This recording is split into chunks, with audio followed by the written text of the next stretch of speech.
मैं तो यही कहूँगा कि मेरा यहाँ पे आना दादा की वजह से है।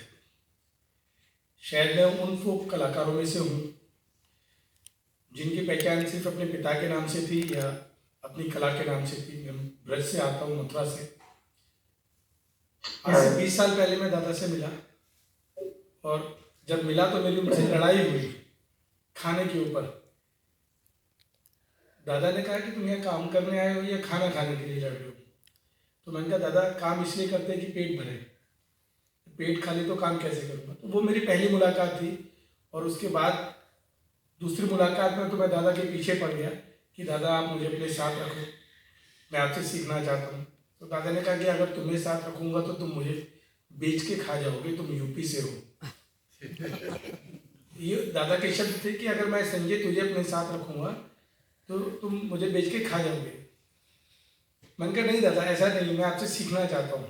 पता नहीं क्यों मुझे लगता है कि मैं आपके साथ रहूँगा तो शायद इंसान बन जाऊँगा। ये 20 साल पुरानी, 20, 21, 22 साल पुरानी बात है। एक दिन अचानक मेरे पास फ़ोन आया। शर्मा जी के कमरे में बैठे हुए थे दादा, और फ़ोन आया कि अगर तुम 20 मिनट में आ सकते हो तो मेरे साथ काम कर सकते हो। मैं जनकपुरी में रहता था, दादा का फ़ोन आया 20 मिनट में यहाँ।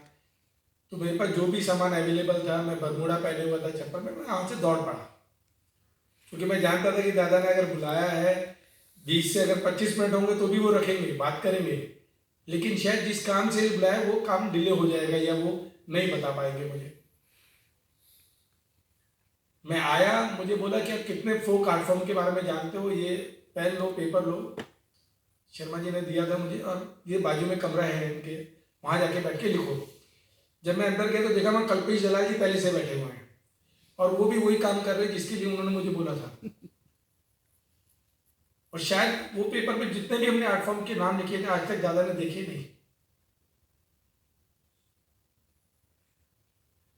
और उसके बाद दादा ने कहा कि नहीं, अब तुम मेरे साथ काम करो, ये करो। और उन्होंने इतना सिखाया। थिएटर से मेरा कहीं दूर दूर तक कोई वास्ता नहीं। हाँ, घर में जरूर हम नौटंकी करते अपने माँ बाप के सामने, अपने पड़ोसियों के सामने, लेकिन कभी वैसे प्रोफेशनली मेरा कहीं वास्ता नहीं था। पर दादा ने मुझे इस लाइन में लाए, उन्होंने मुझे सिखाया डांट से, प्यार से।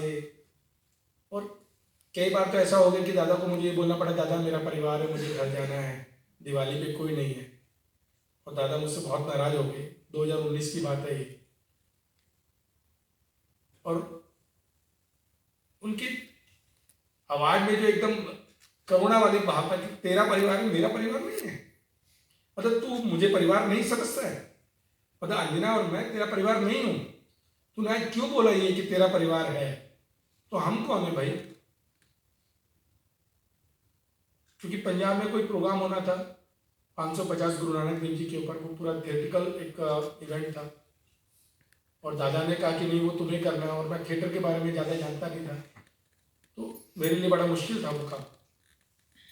लेकिन दादा के विश्वास इतना ज़बरदस्त था कि वो काम हमने बहुत अच्छे लेवल पे कर दिया। मुझे नहीं पता मैंने वो चीज़ें कहाँ सीखी, दादा से कब सीखी।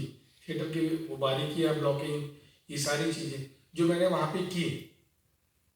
और सबसे आखिर की जो उनकी चीज़ थी जो आज तक मुझे याद आती है, दादा का दाह संस्कार कर रहे थे तो मेरी बीवी ने मेरे को बोला कि दादा जाते जाते एक शब्द बोल के गए थे कि तूने, दीदी जब डॉक्टर के पास जाते थे हम दादा को लेके फोर्टिस हॉस्पिटल में, तो ओवर स्पीड की वजह से कई बार चालान कट जाते थे और बाद में मोबाइल पे दीदी के पे आते थे, तो 12,000 के चालान आए। देखो इतनी बार ओवर स्पीडिंग हो गई थी हमसे। तो मेरी वाइफ को वो अपनी बेटी मानते थे, और जब नाराज होते थे तो मुझसे बात नहीं करते थे, बच्चों से बात करते थे, राम अनुज से बात करते थे, दीपा से बात करते थे। तो दीपा से बोले कि संजय का चालान, जो संजय ने चालान किए ना, वो मैंने भरे 12,000, दादा ने भरे। अब मेरा चालान कटने वाला है तो वो संजय भरेगा। वो हम समझ नहीं पाए कभी, और हकीकत में उनका चालान भगवान ने बहुत जल्दी काट दिया। हमें ये उम्मीद नहीं थी। पर मैं तो ये जानता हूँ कि वो एक ऐसे जादूगर थे जो मेरे जैसे व्यक्ति को एक कला क्षेत्र में ला सकते हैं। बिना एनएसडी के मेरे को थिएटर सिखा सकते हैं। उन्होंने आज से 10 साल पहले मुझे बोला कि संजय कलाकारी में कुछ नहीं लिखा बेटा, फोक में कुछ दूसरा काम कर। और उन्होंने मेरे को बोला कि सीबीएसई का स्कूल खोल, मैंने स्कूल खोला दादा के कहने पे, डिजाइन किया उन्होंने, वो वहां जाते थे। मैं तो ये भी कह सकता हूँ कि इवेंट कंपनियों का कहीं पे भी आर्टिस्ट से कोई लेना देना नहीं है। आर्टिस्ट का और इवेंट कंपनियों का, ये फोक का और इवेंट कंपनियों का अगर किसी ने भी वो सेतु बनाया राम जी वाला, तो दादा ने बनाया। बड़ी बड़ी इवेंट कंपनियों के अंदर हम जैसे छोटे कलाकारों को, लोक कलाकारों को इंटरनेशनल मंच देना, बड़े बड़े कलाकारों के साथ बिठाना, उनसे बात करना, उनके लेवल पे लेके जाना। क्योंकि लोक कलाकार जो मट्टी का है, जो गांव तक सीमित है, ये ज़्यादा से ज़्यादा सरकारी प्रोग्राम किए। जैसे 1-2 बार हम यहाँ बाल संगम में आए, उसके बाद यहाँ से बहुत सारी यादें लेके गए, बस इतना ही। लेकिन उसको इवेंट कंपनी के साथ अटैच करना, इंटरनेशनल मंच देना, वो दादा का काम था।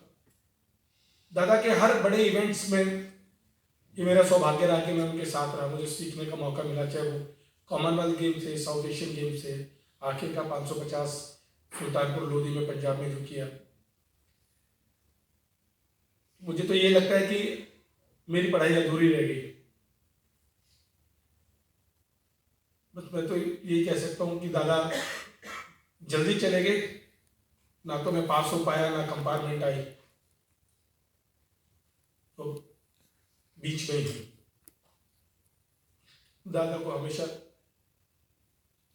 अपने हृदय में रखने की सोचते थे हम, लेकिन अब लगता है कि दादा के हृदय में हम हमेशा रहेंगे, क्योंकि हमारा हृदय इतना बड़ा नहीं कि हम दादा को रख सके, वो हमें अपने साथ रखे, ये बहुत है। जय श्री राम। मुझे मालूम है कि मैंने जैसे पहले भी कहा कि बहुत लोग हैं जो बोलना चाहते हैं,